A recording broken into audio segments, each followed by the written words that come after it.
All right. Salute to everyone watching Truth Colors for the very first time. Salute to Rachel, Custodia.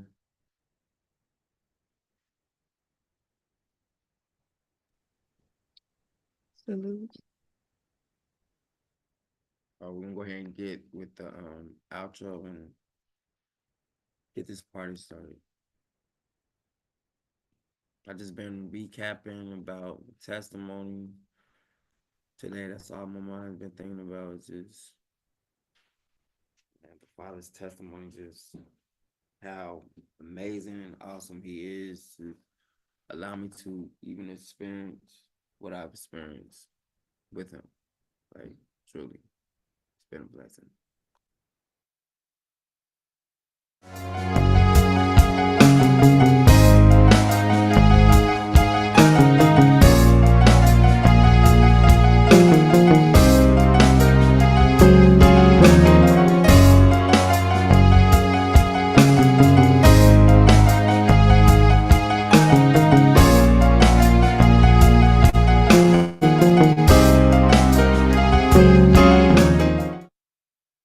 The Psalms. Revelations. And the third angel followed them, saying with a loud voice, if any man worship the beast in his image, and receive his mark into his forehead or in his hand, the same shall drink of the wine of the wrath of Elohim, which is poured out without mixture into the cup of his indignation. And he shall be tormented with fire and brimstone in the presence of the holy angels and in the presence of the Lamb. And the smoke of their torment ascendeth up forever and ever. And they have no rest day nor night, who worship the beast in his image, and whosoever receiveth the mark of his name. Satan cast into the lake of fire. And the devil that deceived them was cast into the lake of fire and brimstone, where the beast and the false prophet are, and they shall be tormented day and night forever and ever. The great white throne. And I saw a great white throne, and him that sat on it, from whose face the earth and the heaven fled away, and there was found no place for them. And I saw the dead, small and great, stand before Elohim, and the books were open, and another book was open, which was in the book of life. And the dead were judged out of those things which were written in the books, according to their works. And the sea gave up the dead which were in it, and death and hell delivered up the dead which were in them, and they were judged, every man according to their works, in death and hell were cast into the lake of fire. This is the second death, and whosoever was not found written in the book of life was cast into the lake of fire. But I will tell you what will happen to cowards and to everyone who is unfaithful or dirty-minded, or who murders, or is sexually immoral, or uses witchcraft, or worships idols, or tell lies. They will be thrown into that lake of fire and burning sulfur. This is the second death.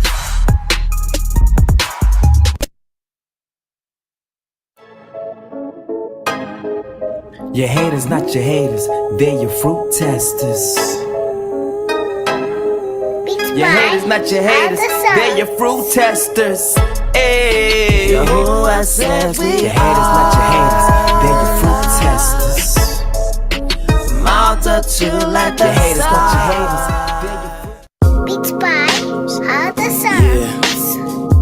Truth colors, truth colors, truth colors, truth colors, truth colors, truth colors.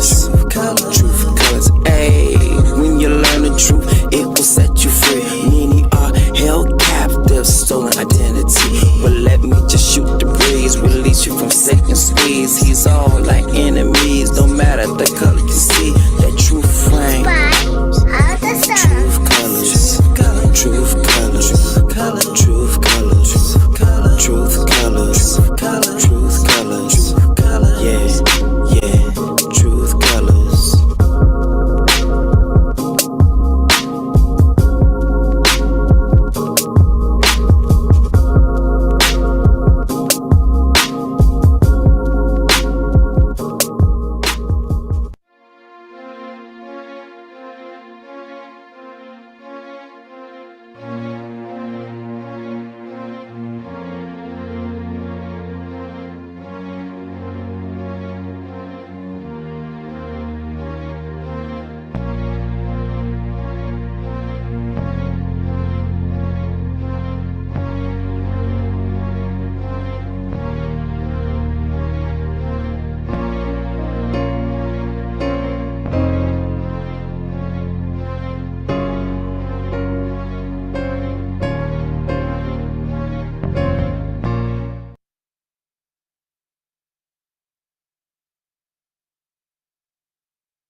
All right.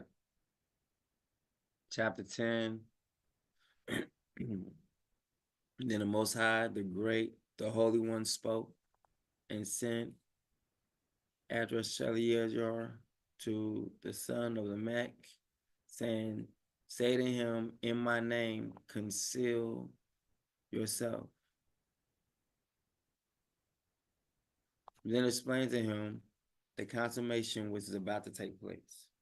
For all the earth shall perish, the waters of a deluge shall come upon or come over the whole earth, and all things which are in it shall be destroyed. And now teach him how he may escape, and how his seed may remain in all the earth.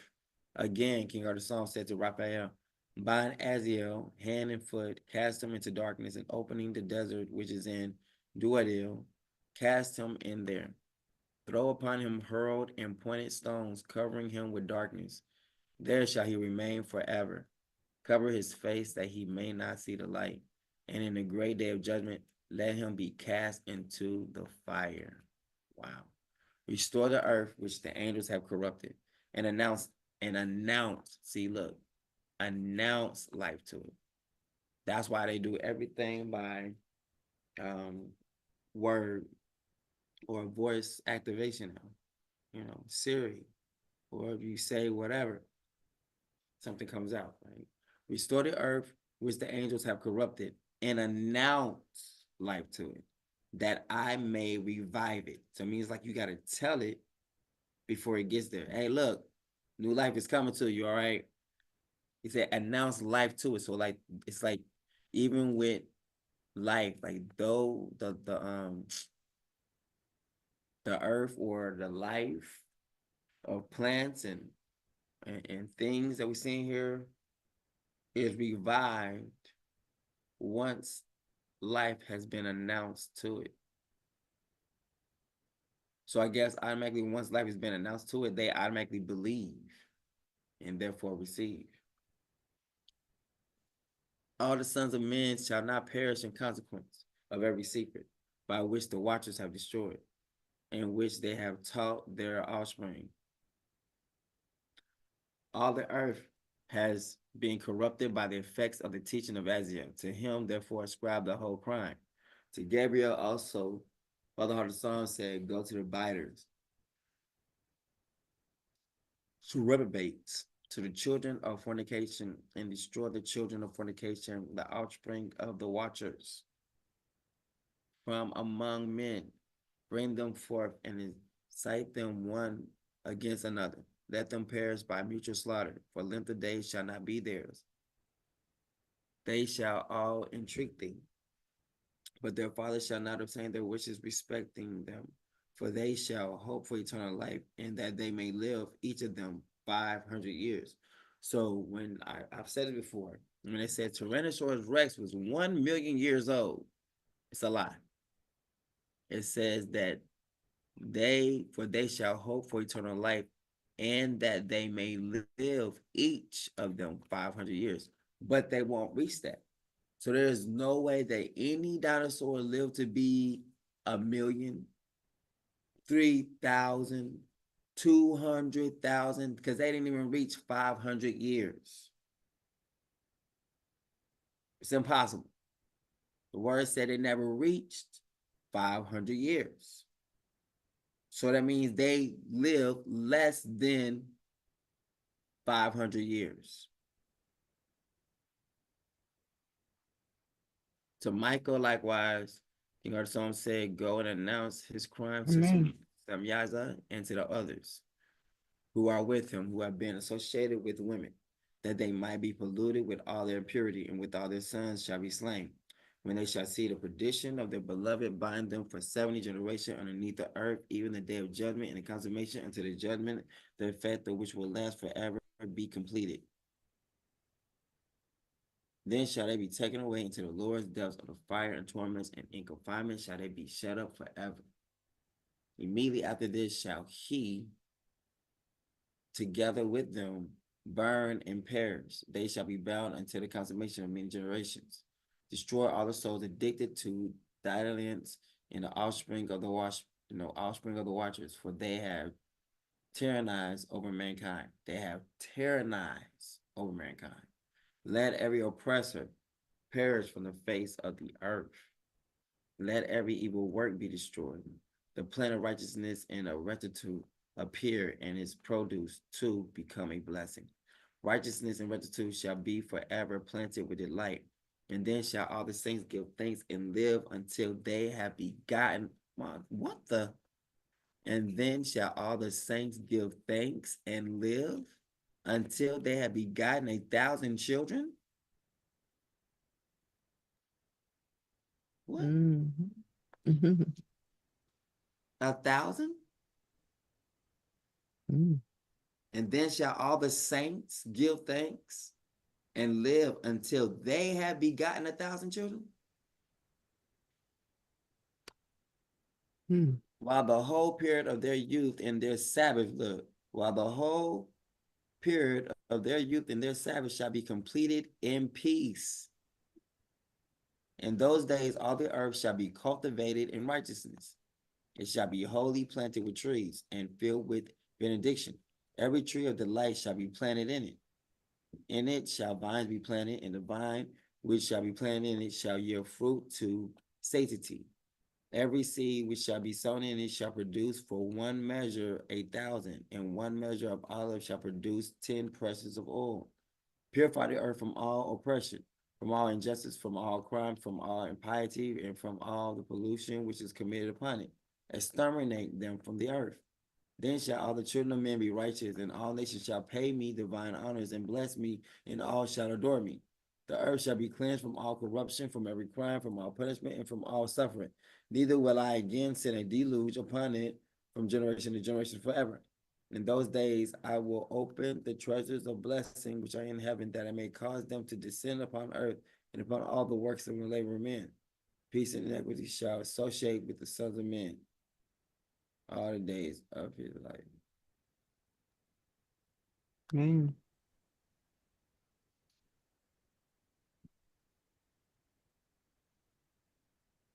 Psalms 10. A prayer for the overthrow of the wicked. Why do you stand far away, O Father? Why do you hide yourself, veiling your eyes in the times of trouble? In pride and arrogance, the wicked hotly pursue and persecute the afflicted. Let them be caught in the plots which they have devised. For the wicked boasts and sings the praises of his heart's desires. And the greedy man curses and spurns and even despises the king. The wicked in the hardness of his face will not seek nor inquire of him. All of his thoughts are, there is no God, there is no king. So there is no accountability or punishment. His ways prosper at all times. Your judgments, Father, are on high, out of his sight, so he never thinks about them. As for all of his enemies, he sneers at them.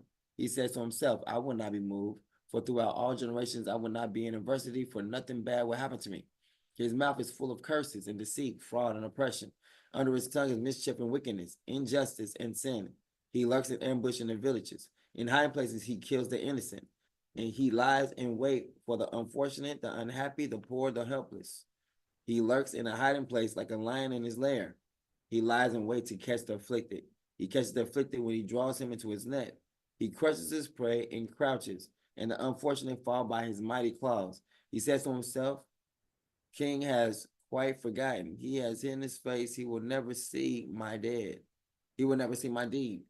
Arise, O King. Arise, O King, O Creator, lift up your hand in judgment. Do not forget the suffering. Why has the wicked spurned and shown disrespect to the Father? He has shown to himself, he has said to himself, you will not require me to account. You have seen it, for you have noted mischief and vexation, irritation to take into your hand. The unfortunate commits himself to you. You are the helper of the fatherless. Break the arm of the wicked and the evildoer. Seek out his wickedness until you find no more. King of the Psalms is king forever and ever. The nations will perish. Wow. The nations will perish from his land. That is dealing with someone who is on the earth. O King of the Psalms, you have heard the desires of the humble and oppressed. You will strengthen their heart. You will incline your ear to hear, to vindicate and obtain justice for the fatherless and the oppressed, so that man who is of the earth will no longer terrify them.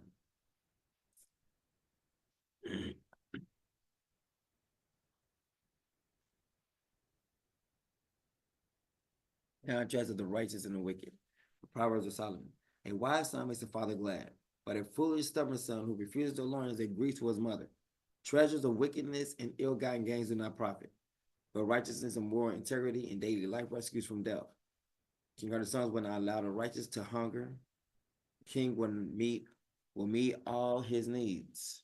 Father will meet all his needs, but he will reject and cast away the craving of the wicked. But he will reject and cast away the craving of the wicked.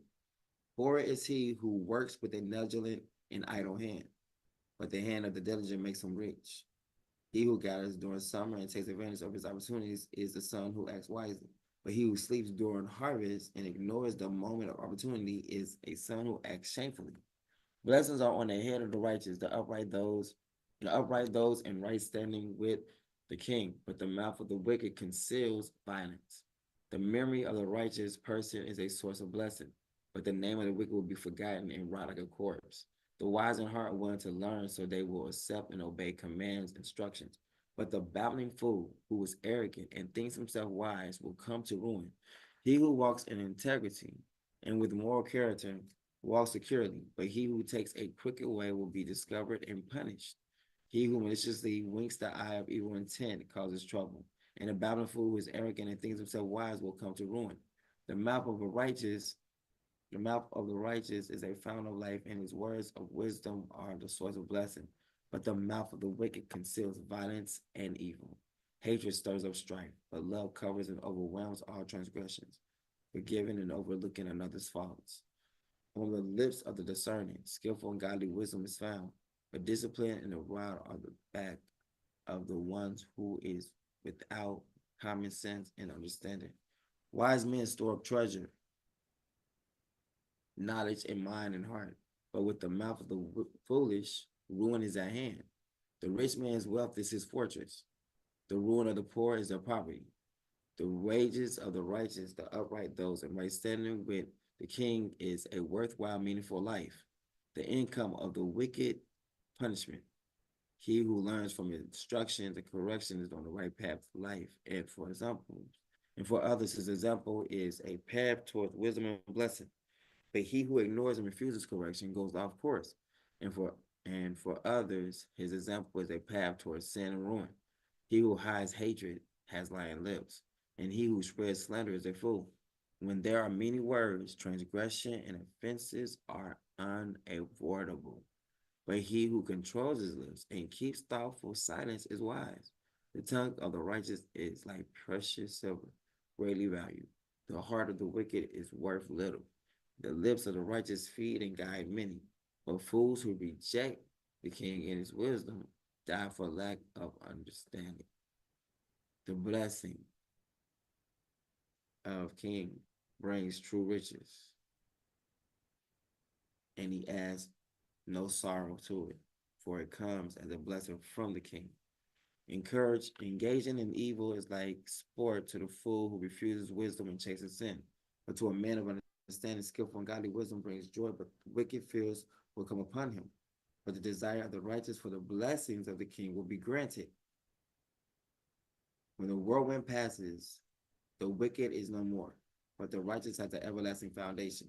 Like vinegar to the teeth and salt to the eyes, so is a lazy one to those who send him to work. The reverent fear of Kanara's sons, worshiping, obeying, serving, and trusting him with all filled respect prolongs one life. But the years of the wicked will be shortened. The hope of the righteous, those of honorable character and integrity, is joy. But the expectation of the wicked, those who oppose the king and ignore his wisdom, comes to nothing. The way of the king is a stronghold to the upright, but it is ruin to those who do evil. The consistently righteous will never be shaken, but the wicked will not inhabit the earth. The mouth of the righteous flows with skillful and godly wisdom, but the perverted tongue will be cut out. The lips of the righteous know speak what is acceptable. The mouth of the wicked knows speaks what is perverted, twisted. Isaiah 10. Assyria is the king's entry.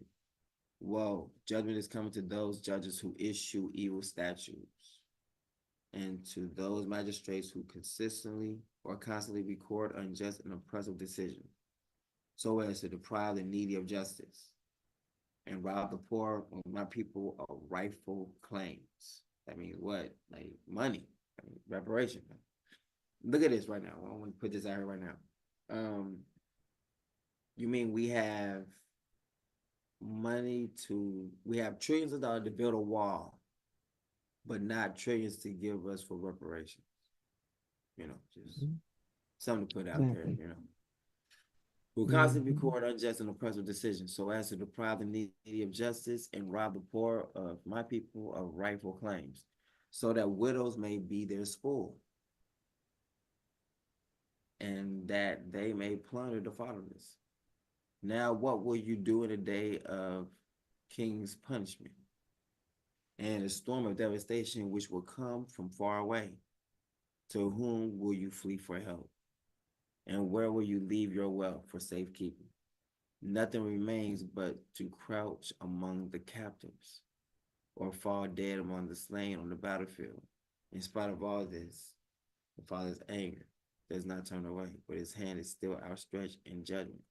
Woe to Assyria, the rod of my anger against Ariel, the staff in whose hand is my indignation and fury against Ariel's disobedience. I will send Assyria against a godless nation and commission it against the people of my wrath, to take the spoil and to seize plunder and to trample them like mud in the streets. Yet it is not Assyria's intention to do my will, nor does it plan so in its heart, but instead it is purpose to destroy and to cut off many nations. For Assyria says, are not my princes all kings? Is not Calno conquered like Carchemish on the Euphrates? Is not Hamath subdued like Arpad, her neighbor? Is not Samaria and Ariel like Damascus and Aram? As my hand has reached to the kingdoms of the idols, whose carved images were greater and more feared than those of Jerusalem and Samaria. Shall I not do to Jerusalem and her images, just as I have done to Samaria and her idols, declares Assyria? So when King Artaxerxes has completed all his work of judgment on Mount Zion and on Jerusalem, he will say, I will punish the fruit, the thoughts, the decorations, and the actions of the arrogant heart of the king of Assyria, and the hardness of his pride. For the Assyrian king has said, I have done this by the power of my own hand and by my wisdom. For I have understanding and skill. I have removed the boundaries of the people, and have plundered their treasuries. Like a bull, I have brought down those who sat on thrones. My hand has found the wealth of the people like a nest.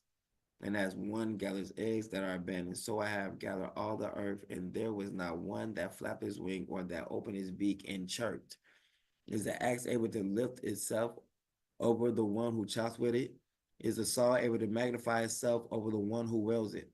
That would be like a club moving those who lift it, or like a staff raising him who is not made of wood like itself. Therefore, O King, the creator of hosts, will send a wasting disease among the stout warriors of Assyria. And under his glory, a fire will be kindled like a burning flame. And the light of Ariel will become a fire, and his Holy One a flame. And it will burn and devour Assyria's thorns and briars in a single day. King Artaxerxes will consume the glory of Assyria's forest and its fruitful garden, both soul and body. And it will be as when a sick man wastes away, and the remaining trees of Assyria's forest will be so few in number that a cold could write them down, or that a child could write them down. A remnant will be turned. Now, on that day, the remnant of Ariel and those of the house of Jacob who have escaped will never again rely on the one who struck them, but will truly rely on King Artaxerxes, the Holy One of Ariel. A remnant will return, a remnant of Jacob to the mighty king. For though your people, O Ariel, may be as the sand of the sea, only a remnant within them will return. The destruction is determined. It is decided and destined for completion, overflowing with justice, righteous punishment. For King Artaxerxes, the creator of hosts, will execute a complete destruction, one that is decreed in the midst of all the land. Therefore, King Artaxerxes says this, O my people who dwell in Zion, do not be afraid of the Assyrian who strikes you with a rod and lifts up his staff against you, as the king of Egypt did.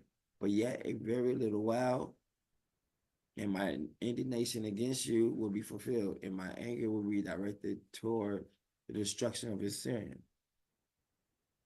King Artaxerxes will brandish a whip against them like a slaughter of Midian at the rock of Oreb. And his staff will be over the Red Sea, and he will lift it up the way he did in flight from Egypt. So it will be in that day that the burden of Assyria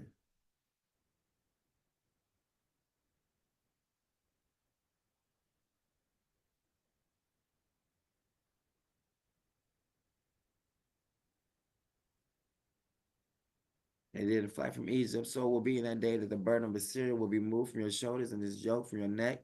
The yoke will be broken because of the fat. The Syrian has come against Aith in Judah. He has passed through Migron with his army, and Michmash has he stored his equipment. They have gone through the pass, saying, Geba will be our lodging place for the night. Ramah trembles, and Gibeah, the city of Saul, has fled. Cry aloud with your voice in consternation, O daughter of Gileam. Pay attention. Lasha, answer her. Anathoth, Madmena has fled. The inhabitants of Gebim has fled with their belongings to safety. Yet today the Syrian will halt at No, the city of priests. He shakes his fist at the mountain of the daughter of Zion.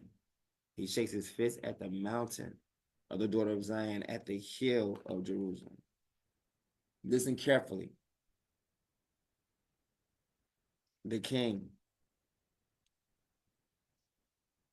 the creator of hosts, will lop off the beautiful bogs with terrifying forests. The tall in stature will be cut down. Wow. And the lofty will be abased and humiliated. He will cut down the thickest of the forest with an iron axe, and Lebanon, the Assyrian, will fall by the mighty one.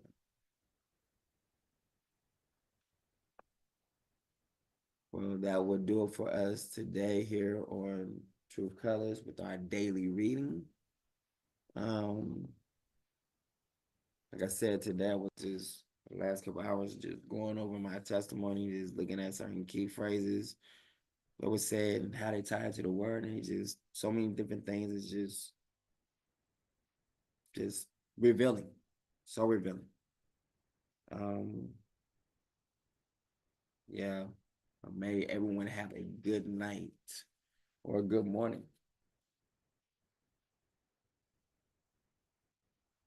Remember, truth is not biased, it's absolute. King out. Oh, praise.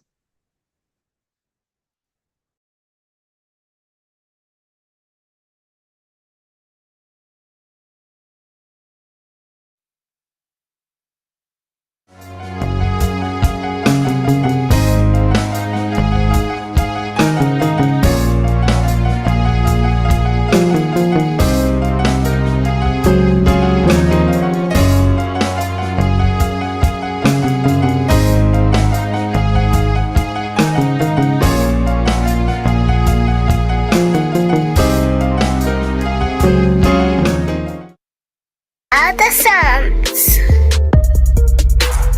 Revelations.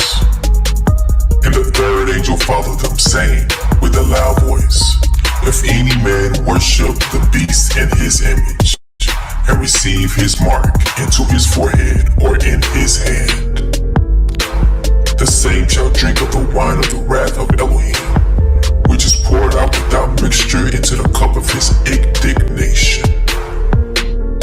And he shall be tormented with fire and brimstone in the presence of the holy angels and in the presence of the Lamb. And the smoke of their torment ascendeth up forever and ever. And they have no rest day nor night, who worship the beast in his image, and whosoever receiveth the mark of his name. Satan cast into the lake of fire. And the devil that deceived them was cast into the lake of fire and brimstone, where the beast and the false prophet are, and they shall be tormented day and night forever and ever. The great white throne. And I saw a great white throne, and him that sat on it, from whose face the earth and the heaven fled away, and there was found no place for them. And I saw the dead, small and great, stand before Elohim, and the books were open, and another book was open, which was in the book of life. And the dead were judged out of those things which were written in the books, according to their works. And the sea gave up the dead which were in it, and death and hell delivered up the dead which were in them, and they were judged, every man according to their works, in death and hell were cast into the lake of fire. This is the second death, and whosoever was not found written in the book of life was cast into the lake of fire. But I will tell you what will happen to cowards and to everyone who is unfaithful or dirty-minded, or who murders, or is sexually immoral, or uses witchcraft, or worships idols, or tell lies. They will be thrown into that lake of fire and burning sulfur. This is the second death.